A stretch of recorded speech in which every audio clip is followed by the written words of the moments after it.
Então, gente, hoje vamos falar um pouquinho sobre luto, né? O luto no sentido amplo, não apenas naquele luto que se refere à perda de um ente querido, mas o luto quando a gente perde um emprego, quando a gente perde o pet, quando a gente tem uma separação conjugal ou até um término de namoro. O luto por perdas financeiras, por perda de patrimônio.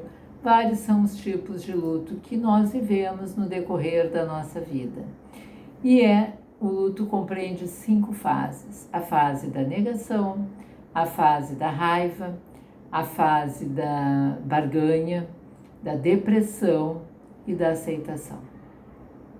E essas fases, elas podem mesclar, elas não vão se dar assim individualizadas, como eu estou falando, mas elas mesclam. Eu posso estar na fase da negação, misturada em alguns momentos eu fico com raiva, daqui a pouco eu nego a realidade, e é assim que vai acontecendo esse período do luto. E a negação é uma resposta instintiva à dor da perda. E a pessoa precisa negar, ela precisa criar um paredão para conseguir aos poucos ir processando essa perda e aceitando a realidade.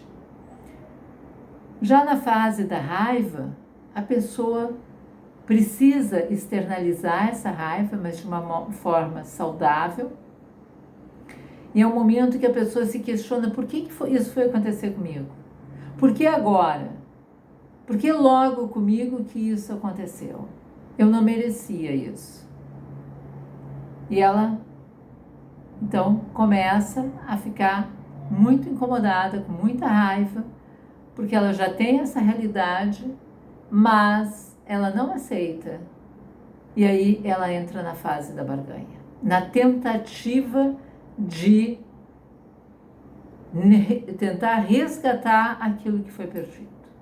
E é um momento que muitas pessoas questionam Deus. Por que Deus fez isso comigo?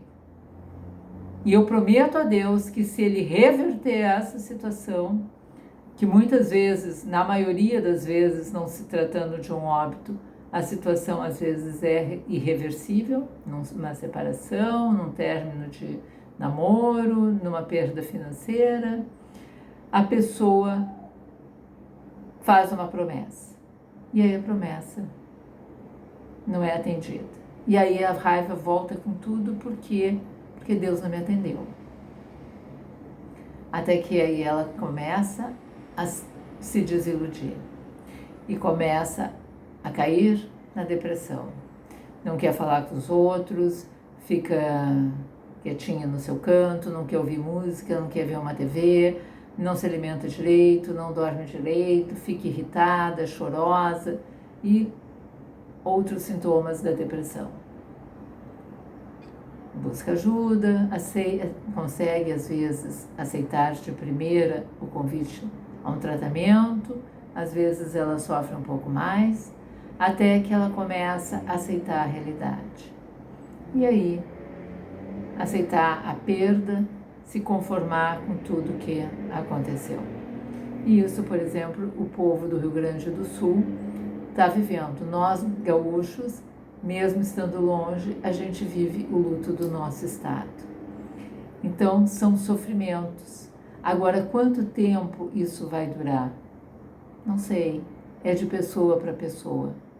O que a gente precisa é acolher e respeitar a dor do outro, sem criticar, sem julgar, sem fazer comentários desnecessários, porque cada pessoa vai ter o seu tempo para elaborar. E aí, na medida que ela começa a elaborar, ela vai conseguindo se fortalecer, ela vai conseguindo aceitar essa realidade. E às vezes só estar do lado da pessoa, quietinha, sem dizer nada, já é uma grande coisa. Porque às vezes a pessoa não quer ouvir nada, ela só quer ficar quieta. Respeite o luto do outro e seja solidário. Eu sou a psicóloga Anices Ramos, especialista em psicologia clínica, e os meus atendimentos são todos online.